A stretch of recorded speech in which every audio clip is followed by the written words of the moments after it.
Entre tanto, en Colombia, la atención sigue concentrada en el llamado paro agrario, que hoy llega a su tercer día.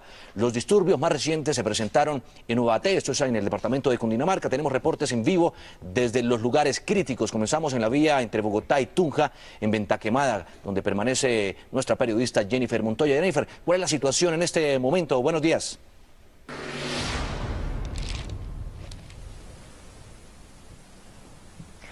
Hola Juan Diego, pues mire, la primera información que les transmitimos fue registrada en Ubaté, Cundinamarca. Cerca de unos 60 manifestantes se tomaron la glorieta que da con la salida a Lenguasaque, Chiquinquirá y Bogotá. El bloqueo se registró más o menos desde las 6 de la tarde hasta las 10 de la noche. Finalmente las autoridades lograron retomar la vía, pero se registraron algunos enfrentamientos. 10 policías resultaron con lesiones leves y 5 manifestantes de igual manera. La vía logró ser desbloqueada, pero para los que vayan a transitar por ahí, que sepan que el paso está restringido, porque a pesar de que se recogieron todo lo que estaba generando el bloqueo, pues todavía quedan algunos residuos o rezagos de todos los obstáculos que se pusieron en ese camino. En otra información, pues ayer registramos más o menos 10 horas de bloqueo en la vía que conduce de Bogotá a Tunja. Los manifestantes bloquearon diferentes puntos neurálgicos, entre ellos Albarracín, Germania, Puente de Boyacá y Ventaquemada, exactamente en Casa Verde. Los bloqueos se registraron más o menos 10 horas durante todo el día. A la 1 de la mañana más o menos logró ser desbloqueado, pero todavía quedan algunos residuos y también rezagos en la carretera. También hay que decir que se presentaron algunos roces entre las autoridades y entre los manifestantes. Los manifestantes tiraron muchas piedras a los vehículos que pasaban por el sector, pincharon muchos vehículos, muchas personas tuvieron que salir caminando desde Albarracín hasta Tunja, lugar donde nos encontramos en este momento. Así que la situación ayer fue bastante complicada en este sector que comunica a Bogotá con Tunja. La información que tenemos desde este sector del país, Jennifer Montoya, Noticias Caracol. Jennifer, muchas gracias desde el corazón de Boyacá. Y en las últimas horas en varias ciudades del país se realizaron marchas y protestas que provocaron caos vial. Solamente en Bogotá se presentaron también disturbios. Este es el panorama de las protestas aquí en Noticias Caracol. En Cauca se presentaron fuertes disturbios cuando la policía intentaba retomar el control de la vía panamericana que comunica a Popayán con Pasto y el sur del país. Los campesinos se enfrentaron con palos, piedras y bombas molotov, mientras que la policía repelió el ataque con gases lacrimógenos y chorros de agua. Esta confrontación dejó 10 campesinos detenidos y 6 más lesionados. Un bus fue incinerado. En el departamento de Boyacá siguen bloqueadas varias vías por manifestantes que han protagonizado violentos enfrentamientos con la fuerza pública. Están bloqueadas las vías Tunja-Cocaita, Samacá-Villa de Leyva y Duitama-Sogamoso. En la frontera con Ecuador también hay problemas. En la vía que de Nariño conduce al vecino país está cerrada. Allí también se han presentado choques entre manifestantes y las autoridades. Los desórdenes han dejado 3 personas heridas, entre ellas un menor de edad. En esa zona no se han registrado capturas. En la vía Bogotá-Tunja, a la altura del municipio de Ventaquemada, los campesinos intentaron impedir el paso de algunos camiones con alimentos, pero la fuerza pública recuperó el control de la vía. Frente a la Universidad Pedagógica de Bogotá se presentaron enfrentamientos entre la policía antimotines y varios encapuchados durante más de 2 horas. Y sobre la calle 26, frente a la Universidad Nacional, jóvenes que cubrían sus rostros intentaron tomarse la avenida y fueron repelidos por la policía antidisturbios. 6:31 de la mañana, estamos cubriendo esta noticia desde todos los ángulos. Nuestros reporteros están en los puntos claves precisamente de estas manifestaciones. Estamos en vivo desde Boyacá, Cauca y Nariño, pero empezamos en Boyacá, donde se presentan bloqueos en varias vías del departamento. En la vía Cucaita, Samacá, está Gonzalo Jiménez. ¿Y qué es lo último, Gonzalo? Buenos días. Juan Diego, nuevamente buenos días, amables televidentes. En este sector que nos comunicamos, estamos aproximadamente a unos 500 metros, 1 kilómetro, donde está el epicentro. Pues hace mucho frío y esto ha llevado a que de pronto salgan algunos campesinos a las montañas y a sus casas. Pero sigue totalmente bloqueada la vía, por lo menos de este sector hacia Villaleyva hay unos 15 puntos bloqueados y hacia la parte oriental, hacia Tunja, hay por lo menos unos 20 sitios también bloqueados, piedras, troncos, llantas, es lo que se presenta encuentra en este momento en esta vía. Hace pocos minutos hemos hablado también, nos han llamado habitantes del oriente del departamento de Boyacá, entre Tunja y Ramiriquí. En las últimas horas intentaron bloquear y allí se presentó un choque entre los campesinos y la policía, donde resultaron 4 campesinos gravemente heridos. Es lo que nos tiene la información el jefe de prensa del municipio de Ramiriquí. También la gasolina ya comienza a escasear en este sector, pues no ha podido llegar ningún carro tanque, no ha llegado tampoco combustibles, y ya las personas de los municipios como Samacá y Cucaita pues comienzan a tener problemas en el tema de alimentación. No hay colegios en este momento, no hay clases, en lo que tiene que hablarse también del municipio de Ramiriquí, de Samacá y Cucaita. En las próximas horas se dice que se tendrá una rueda de prensa por parte del gobernador de Boyacá, quien hasta altas horas de la madrugada habló con los alcaldes de estas localidades y con los líderes de la manifestación. Desde la vía que comunica Cucaita con Samacá y Villa de Leyva, Gonzalo Jiménez, Noticias Caracol. Gonzalo, gracias. Y de Boyacá vamos a Antioquia. Las autoridades detuvieron a un grupo de manifestantes que participaban de desórdenes en el noroeste de ese departamento. Juan Pablo López, buenos días, Juan. ¿En dónde fueron las capturas y qué pasó con los detenidos y cómo amanece su departamento? Vanessa, buenos días. Primero les quiero contar que estoy en el municipio de Itagüí, en la autopista sur. Aquí se han concentrado una buena cantidad de camiones y de tractomulas que están parqueadas, como lo van a ver a continuación, que ellos decidieron y tomaron el compromiso con la gobernación de Antioquia de no bloquear las vías. Y aquí permanecen parqueados decenas de vehículos, son 35.000, cerca de 35.000 en el departamento de Antioquia, 35.000 camiones. Y las imágenes también que ustedes van a ver a continuación corresponden a la captura de 10 personas en el municipio de Segovia. Allí se registraron algunos enfrentamientos con la fuerza pública y 17 personas resultaron heridas en 2 enfrentamientos que se registraron. Fueron trasladados hasta Medellín en un helicóptero de la Fuerza Aérea. El general José Ángel Mendoza, el comandante encargado de la región 6 de policía. 5 de ellos mineros, un mototaxista, un celador, un comerciante, un empleado de oficios varios y un mecánico. Este mecánico es al que la misma policía le encuentra artefactos improvisados tipo explosivo. La gobernación de Antioquia había ofrecido también 10 millones de pesos de recompensa para personas que den información sobre aquellas personas que estén protagonizando disturbios en cualquier parte del departamento de Antioquia. Se espera que esté en calma este tercer día de paro nacional agrario aquí en el departamento de Antioquia. Información desde Medellín, Juan Pablo López Velázquez, Noticias Caracol. Gracias, Juan Pablo. Ahora vamos al Cauca, uno de los departamentos más afectados por los bloqueos en la vía panamericana, precisamente, que está paralizado el transporte intermunicipal. Allí está Eduardo Manzano, quien se encuentra en Mondomo, corregimiento de Santander de Quilichao. ¿Cuál es la situación, Eduardo? Buenos días. Hola Juan Diego, buenos días. Pues la vía se encuentra cerrada desde la tarde de ayer, cuando manifestantes bloquearon el sitio conocido como El Cairo, en jurisdicción del municipio de Cajibío, más cerca de Popayán. Pero esa es la razón por la cual la vía se encuentra en este momento cerrada. Aquí hay un puesto de la policía, la subestación de policía del corregimiento de Mondomo. Los vehículos que ustedes están viendo pues circulan por las veredas cercanas, pero no pueden llegar hasta la ciudad de Popayán, ni tampoco la gente de Popayán puede llegar hasta acá debido a la situación que se presenta ahí en El Cairo. Fue incinerado un vehículo de servicio público y varios pasajeros durante la noche tuvieron que quedarse allí en el municipio de Santander de Quilichao, específicamente en el peaje, porque no se permitió el paso por parte de las autoridades. Varios de ellos hablaron de la situación que están viviendo. Pésima, no nos devuelven el pasaje, no nos dejan ir para allá, para Santander, ni para Cali, no nos solucionan el problema, tenemos niños. Definitivamente es una situación caótica. A nosotros nos trata el Estado como los peores, porque nosotros somos los que sufrimos las consecuencias de lo que están haciendo los campesinos. Entonces no tenemos forma de cómo regresarnos, no tenemos cómo llegar a nuestro destino. ¿Por qué? Porque los que tenemos dinero no nos dejan seguir y los otros no tienen dinero para regresarse. Los periodistas también han resultado afectados en esta protesta. El corresponsal de RCN Televisión en el departamento del Cauca fue objeto de una agresión, lo golpearon con un palo, le quitaron su cámara y en este momento no se tiene noticia del equipo de televisión. Los manifestantes lo tuvieron retenido, algunos de ellos, no todos, durante 2 horas cuando él trataba de recuperar el equipo, pero definitivamente la cámara no ha aparecido. Las autoridades en las próximas horas van a entrar nuevamente al sitio para tratar de recuperar la vía. En la carretera panamericana entre Cali y Popayán. Eduardo Manzano, Noticias Caracol. Eduardo, gracias. 6:37 de la mañana, aquí en Noticias Caracol. La información tiene contexto. Anoche, en el programa Última Emisión, el ministro del Interior, Fernando Carrillo, hizo un balance sobre este paro. Yo creo que el balance es muy satisfactorio.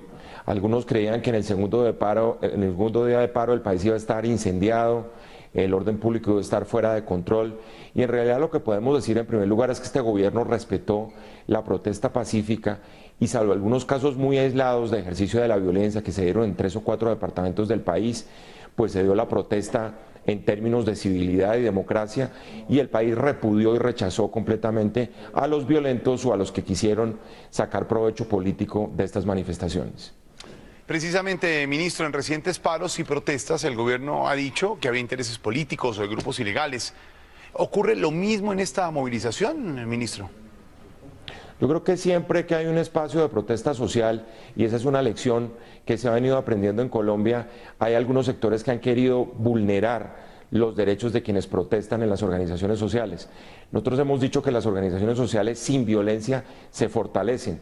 Hemos abierto muchas mesas de diálogo. Yo estuve en la última semana recorriéndome 10 departamentos del país en 5 días con el ánimo de decirle a los sectores sociales, aquí estamos con las compuertas del diálogo abiertas para tener el diálogo que lleva a las soluciones sociales.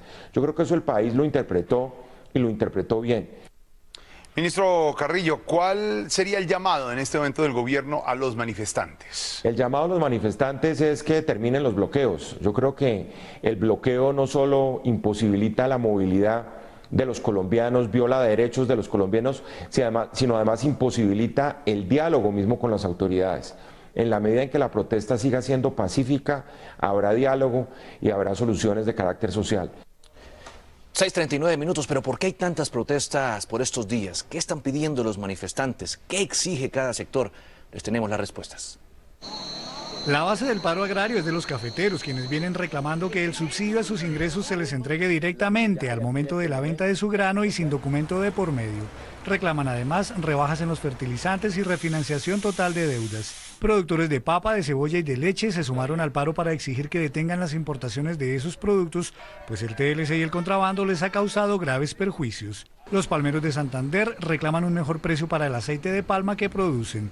Los paneleros de Risaralda denuncian por su parte la quiebra de muchas de las empresas de ese sector y una caída grande en el consumo. Los cacaoteros y en general el campesinado piden subsidios para los agroquímicos. Mientras tanto, los camioneros que inmovilizaron sus vehículos reclaman una reducción en el precio de la CPM, aumento de los fletes de carga y el cumplimiento de viejos compromisos del gobierno con ese sector. Por su parte, cientos de mineros que venían en paro desde hace varias semanas insisten en pedir ayuda técnica y económica para formalizarse. El ministro de Agricultura, Francisco Estupiñán, anunció que mantiene su disposición al diálogo con todos los sectores agrarios, siempre y cuando no sea por las vías de hecho, y les recordó que el gobierno ya ha entregado 4 billones de pesos en ayudas. Además, anunció que ya está funcionando una mesa de concertación para buscar alivios en los precios de los fertilizantes. Y en el país lamentablemente no paran los accidentes ocasionados por conductores borrachos. En Medellín, nuestro Ojo de la Noche registró un nuevo caso en las afueras de la ciudad. Beatriz Rojas nos cuenta qué fue lo que pasó. Beatriz, buenos días. Vanessa, buenos días. Desafortunadamente un nuevo caso por personas que conducen en estado de embriaguez. Esta vez se presentó en un sector conocido como el Alto de Matasanos. Esto es en la vía que de Medellín conduce a la costa atlántica. Pues allí un vehículo tipo taxi choca contra un separador. Dentro de él venían 2 mujeres y un hombre que era quien conducía el vehículo. Pues luego de que hacen las autoridades y el cuerpo de bomberos el rescate de las 3 personas que quedaron atrapadas dentro del vehículo, se encuentran con que quien conducía el vehículo estaba borracho. Vean ustedes la nota.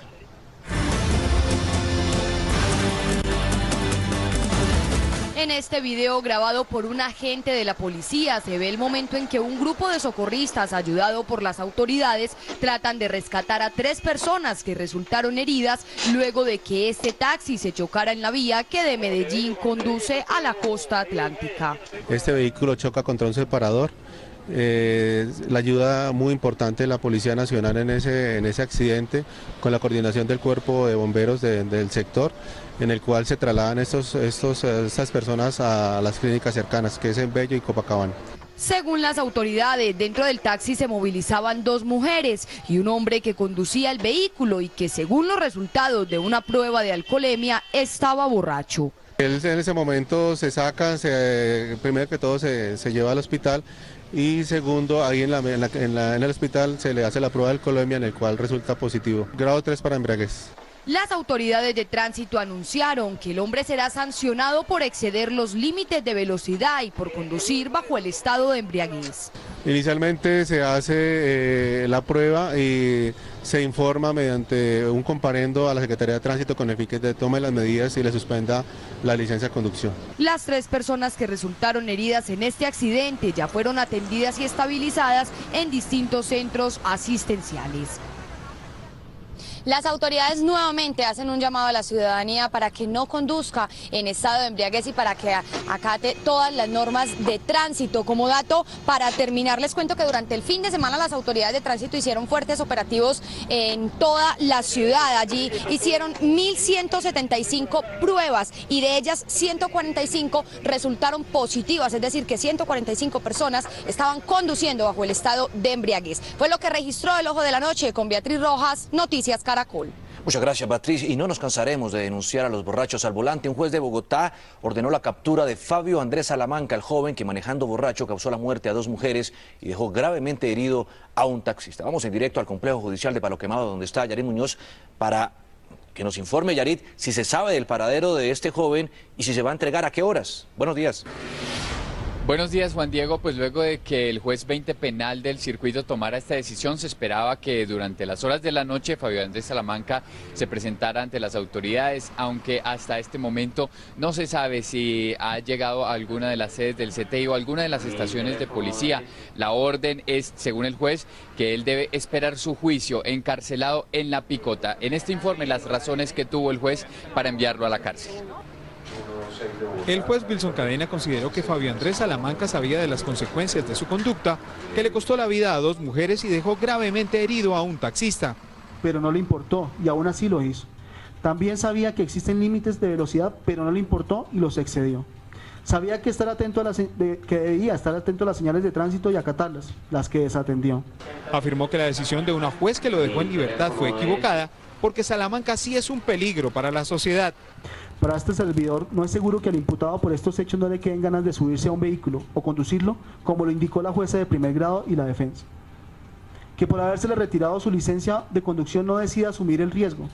Para Marta Isabel Torres, hermana de Ana Eduvina Torres, una de las fallecidas en el hecho, la decisión es justa porque aunque Salamanca pueda pagar una indemnización, ningún dinero le devolverá la vida a quienes fallecieron. Nosotros lo que verdaderamente queremos de ahora en adelante es justicia. Gracias, Dios mío, por hacer justicia. Entre tanto, Roberto Bastidas, padre de Diana Milena Bastidas, la otra fallecida, aseguró que ahora la policía deberá aclarar por qué no capturó a Salamanca el día de los hechos. ¿Qué pasó esa noche en el sitio de los acontecimientos? Hay omisión en estos casos. ¿Por qué la reunión en un establecimiento público? Hay cámaras de los taxistas. Necesito que el general Parra, por favor, nos haga saber por qué esa omisión de ese día. No tenemos que estar en esta. El IMPEC deberá definir dónde quedará detenido Fabio Andrés Salamanca. Ahora él deberá responder por los delitos de homicidio doloso y lesiones personales dolosas. Estaremos muy al tanto del momento en que se entregue ante las autoridades Fabio Andrés Salamanca. Desde el complejo judicial de Palo Quemado en el centro de Bogotá, Yarit Muñoz, Noticias Caracol. Yarit, gracias. Y a las 6:45 de la mañana, en 60 segundos, les presentamos lo que será noticia en vivo desde diferentes regiones del país. Esta es una noticia en desarrollo de Noticias Caracol. Nuestro Ojo de la Noche, Eduard Porras, nos tiene reporte en vivo desde Ubaté, Cundinamarca. Las imágenes que están viendo ocurridas en las últimas horas y que muestran graves disturbios que dejaron 15 personas heridas en medio de las protestas por el paro. Hubo quemas de llantas y bloqueos de vías. A esta hora hay protestas en la zona industrial de Mamonal, en Cartagena. Los trabajadores de las industrias apoyan el llamado paro agrario, exigen mejoras salariales y mayor responsabilidad social con los habitantes de la zona. Ronald Avellaneda nos tiene los detalles.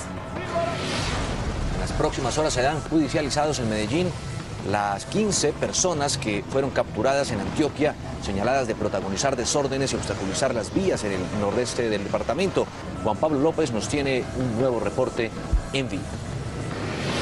Y escuchen esta cifra alarmante. Cada año nacen en Colombia más de 6.000 niños, hijos de madres menores de 14 años. En un abrir y cerrar de ojos, las adolescentes pasan de jugar a las muñecas a cambiar pañales reales. Esperen informe especial. Noticias Caracol investiga. 6:47, retomamos los dramas causados por conductores borrachos. En Cúcuta, un ciudadano de nacionalidad venezolana amaneció en una prisión porque, bajo los efectos del alcohol, atropelló a un adulto mayor y le causó la muerte. En este punto de la autopista internacional que comunica a Cúcuta con Venezuela, se produjo el accidente. Según la policía, este ciudadano de nacionalidad venezolana, identificado como Eduardo Almeida, atropelló con su vehículo de placa extranjera a un adulto mayor, causándole la muerte. La prueba de alcoholemia realizada al chofer resultó positiva. Fallece una persona de 78 años de edad después de haber sido atropellada por un conductor imprudente quien se movilizaba en un automóvil en estado de embriaguez. El adulto mayor fallecido fue identificado como Rogelio Maldonado. El ciudadano venezolano, según la policía, se dio a la fuga después del accidente. Gracias al apoyo de la comunidad, como también de la reacción oportuna del cuadrante, logran la captura de la persona en el momento que pretendía pasar por el puente internacional Simón Bolívar. En 8 días, en esta autopista internacional, ya se han registrado 2 muertes ocasionadas por conductores borrachos. Y mientras tanto, otra persona de la tercera edad fue víctima de un conductor borracho, pero en Bucaramanga. La mujer murió al ser arrollada por un hombre que permanece detenido a la espera de que un juez defina si lo envía o no a la cárcel. En una funeraria de Bucaramanga es velado el cuerpo de Ana Gregoria Ortega, la mujer de 77 años que fue arrollada por un vehículo cuando cruzaba por esta vía en el norte de la ciudad. La Dirección de Tránsito confirmó que el conductor del carro, identificado como Stevenson Márquez, estaba embriagado. Inicialmente se le hizo una prueba en la Dirección de Tránsito con los aparatos tecnológicos que tenemos allá en la dirección. Marcó primer grado, posteriormente fue trasladado a una clínica, La Merced, para corroborar con el examen de sangre que efectivamente esta persona había ingerido licor. José Anteliz, hijo de la víctima, espera que el responsable sea castigado severamente. Que hay que introducir las leyes, pero eso está un camino muy largo, eso no es para hoy y mañana, eso va a durar muchísimos años para que eso se dé. Las autoridades de tránsito investigan si el conductor borracho, que permanece detenido, transportaba ilegalmente pasajeros. Estamos en la investigación respectiva para verificar si el señor es un transporte informal. Al parecer todo indica que sí. Esta es la tercera persona que en menos de 48 horas muere víctima de conductores embriagados en Bucaramanga. Por una gran mayoría y en medio de una fuerte polémica, el excomandante de la policía de Bogotá, Francisco Patiño, fue ascendido a mayor general.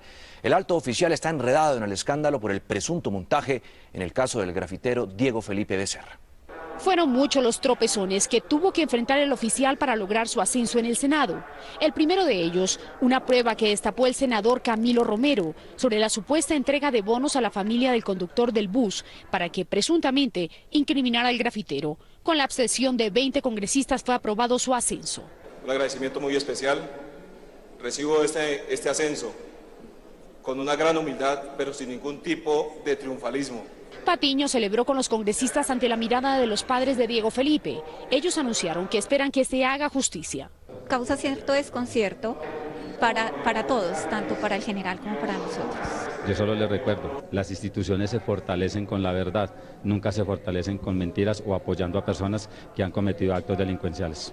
Aunque se dijo que Patiño era uno de los oficiales sacrificados con el ascenso de la general Luz Marina Bustos, subdirectora de la policía, se conoció que el uniformado sí podrá continuar en la institución. Le fue aprobado su ascenso y era una situación propia, un requisito para poder hacerlo, y hoy por fortuna se tomó esa decisión. El proceso por la supuesta alteración de pruebas continúa, mientras el general Patiño desde la institución intentará demostrar su inocencia.